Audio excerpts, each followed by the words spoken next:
Chris Lynch with ePark Canterbury. Park at 264 Russell Road and go in the draw to win a trip to Samoa. eParkcanterbury.co.nz. And Jake McLellan is with me now. Good evening, nice to see you. Hey Chris, nice to be with you. Have communities, or why do you think some communities in Christchurch have seen an increase in, say, the likes of aggressive beggars and their antisocial behaviour? Look, it may be a symptom of tough economic times. Certainly we see movements around different communities in Christchurch, and that can sometimes look like a bit of an uplift. It may not be the case that there's more antisocial behaviour happening. It may be just where it's happening that leads to that perception. Yeah. I know the council does also some social work already trying to curb antisocial behaviour when it comes to beggars, don't they? It's not just to leave them to it and hope for the best. No, we do, and we fund the City Mission and other entities, but really I think what some of the recent concerns have led to is, are we doing enough? And that's very much an issue we'll be focused on Thursday. So there is a recommendation coming from the Mayor's report.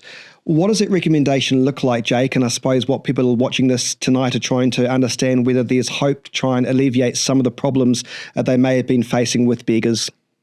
Yeah, there is hope. So I've been talking with the Mayor, the Deputy Mayor, and that paper really says that it tasks the Chief Executive with coming up with some solutions in combination with the New Zealand Police and looking also at our bylaws as well. So it's going to be a mixture of, do we need to fund entities like the City Mission to do more, and also what role could potential bylaws have to really set that expectation around appropriate behaviour? What have some of the community groups and community organisations told you, Jake, specifically about the beggars issue in Christchurch? So I know you've been speaking to many of them. I have. And look, I mean, I really want to be really clear and draw a distinction between begging, the humble act of having a sign and asking for some help, versus standing over and intimidating people at the ATM, at the grocery store. Two different things.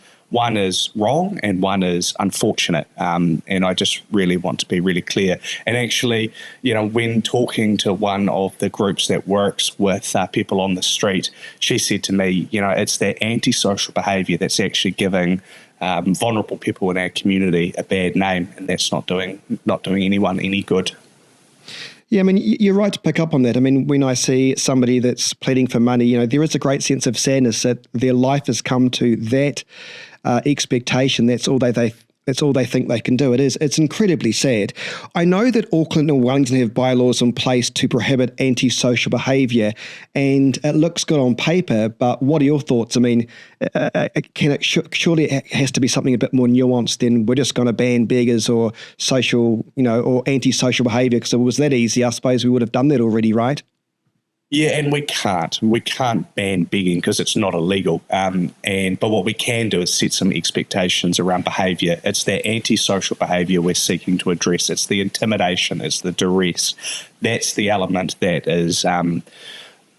That's the element that's murky, and really, and going through this process and looking into a bylaw, we're hoping there's a lot of water to go under the bridge. It may not be practicable. We may find that it actually isn't going to do what we hope it does.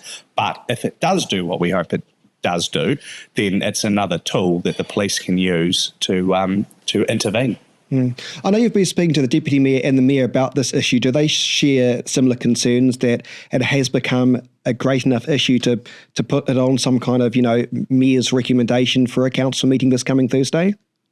They do, and they also share my view that we, as well as looking at the bylaw, we have to also look at that downstream support as well. There's no good just investing in the ambulance at the bottom of the cliff.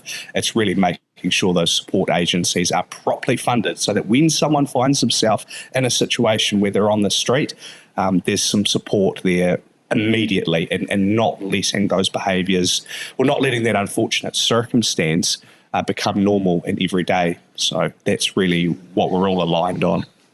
Is this bylaw that we're talking about, and I know it's very early days, Jake, is it something similar to what we see in Auckland and Wellington, just having more enforcement? What does the bylaw look like?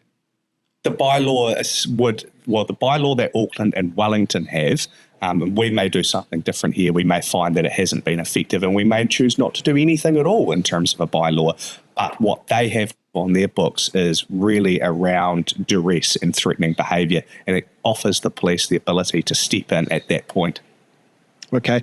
And Jake, before I let you go, there is some good news finally when it comes to the Lynwood Village. You want to give a shout out to the residents there? Yeah, look, two of the biggest concerns in that Lynwood Village, Stanwell Road shopping area has been the state of the shops and the antisocial behaviour. I'm talking to you today about the antisocial behaviour, but the state of the shops, we've just spent several $1 million and completely transformed that area. Obviously, that took some time to do, and local businesses took about a 40 to 60% hit. So I'm encouraging everyone to go down there, check out the new Lynwood Village, and spend some money with some local businesses. It is looking very nice. Jake McLellan, Christchurch City Councillor of the Central Ward. Good to see you. Thanks for your time tonight. Thanks, Chris.